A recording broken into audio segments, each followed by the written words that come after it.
In many quarters, there is a desperate need in America today, in America this week, for a healthy dose of religious humility. There are too many people getting too much face time on television who claim exalted status for Christianity and who are demeaning other faith traditions, particularly that of Islam. And my friends, this has got to stop. The trigger for this latest wave of intolerance is media coverage, many of you have seen it, about a plan to build a Muslim community center 2 blocks from Ground Zero. The center will have a mosque, an auditorium, and a pool.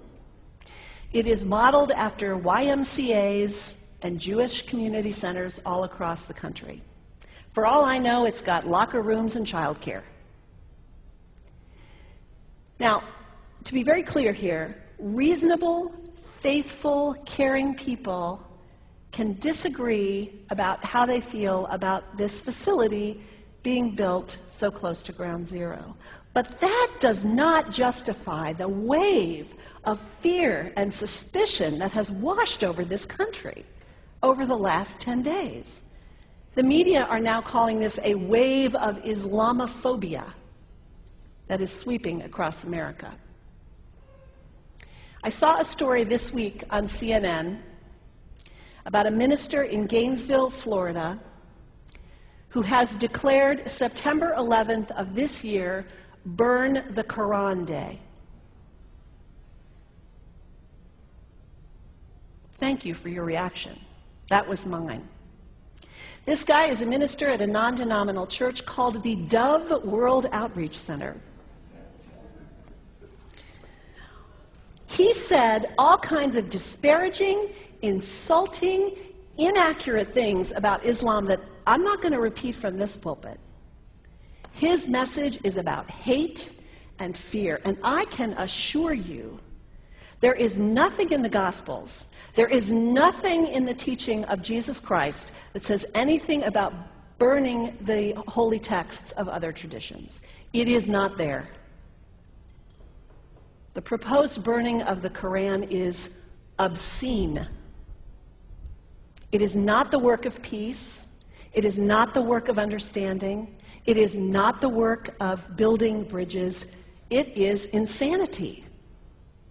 Now, the good news is there are a lot of groups, a lot of churches, even the National Association of Evangelicals, who are condemning this action and urging the church to cancel their event.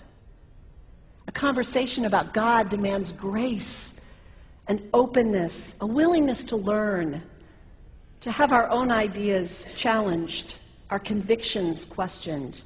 These are the hallmarks of humility. When I was in seminary, I read from someone whose name is lost to me now, when you speak of God, your voice should shake a little. You know, Jesus had no time for religious know-it-alls. He saved some of his harshest criticism for church leaders, for the Pharisees, the religious leaders who were so certain about who was out and who was in, who was holy and unholy, clean and unclean. Jesus was forever taking all this religious certainty and turning it on its head. And we can only imagine what Jesus would have said about Pastor Terry Jones and his Burn the Quran campaign. I think he would say, this has got to stop. Followers of Islam believe that the Quran is a collection of revelations received by the Prophet Muhammad from God about 1400 years ago. They believe that Muhammad was the last of a series of prophets and teachers and messengers that included Adam, Moses, Jesus, Abraham, all names revered by us as well. The word Islam means peaceful surrender to the will of God.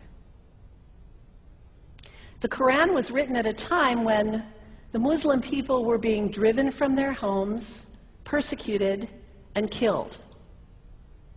The Old Testament was written at a time when Jewish people were being driven from their homes, persecuted, and killed. And religious scholars will tell you that most holy scriptures have stories of war and violence in them. Throughout history, most faiths have used these texts to justify violence. And if there's anyone in this room at this moment who's thinking that I've got it wrong, after church today, pull out your Bible and look up Psalm 137. And you'll see that our own text has passages that can make us uncomfortable. But also, like the Bible, the predominant message of the Quran is of peace and care and loving God, justice, care for the neighbor, care for the stranger. In the Bible, we have thou shalt not kill. In the Quran, we have whoever kills another, surely he is killing all of humanity.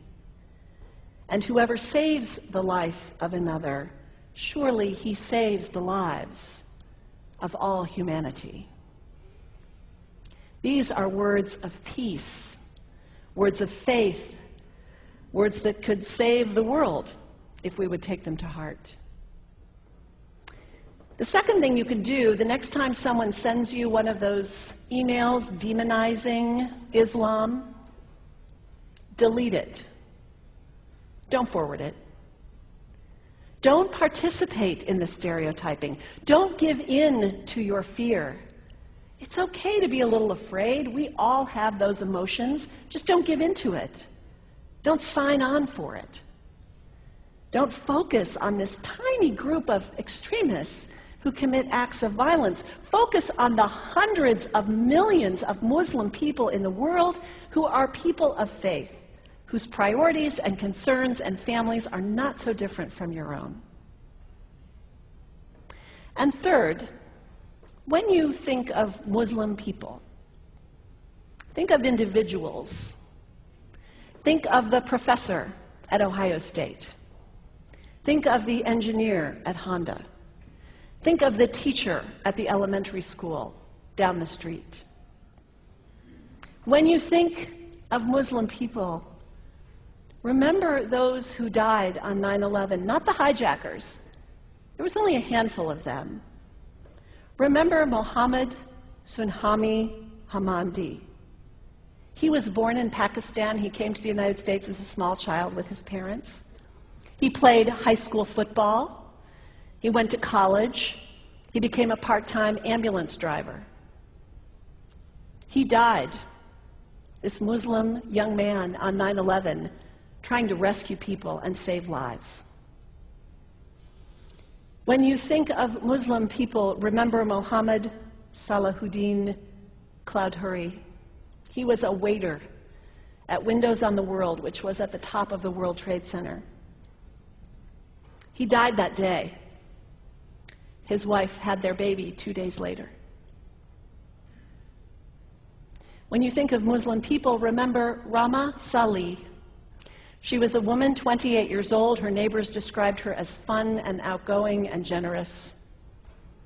And she died on American Airlines Flight 11, 7 months pregnant with her first child. Remember the founder of the Islamic Circle of North America, who worked in the World Trade Center and also died on September 11th.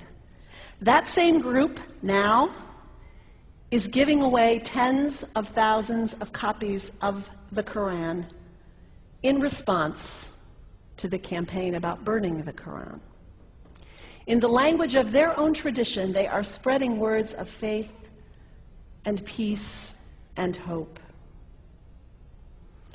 One of the ladies at the 8:30 service this morning said to me after, maybe we should declare September 11th, buy a Quran and read some of it.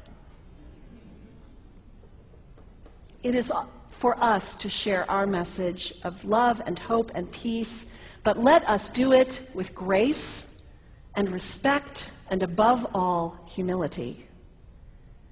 God grant us, as individuals, as a nation, as Christians, the humility for this work.